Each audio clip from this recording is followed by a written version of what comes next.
አረ በድምፁ ላይ ያቃጥራል እንዴ? ከምጣዱ እኔ እንደዚህ አይነት ድምፅ አልሰማሁም።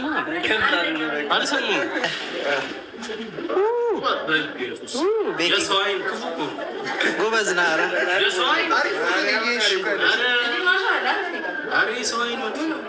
በዚህ በኩል አላፈሰሰውም።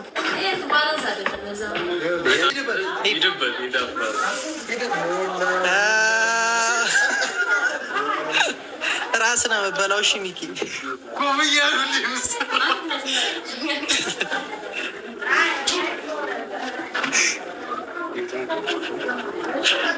ከዚህ ጋር ተጣልተህ ና ትኩረት አንዴ እዚህ ጋር በለው ሄደ በለው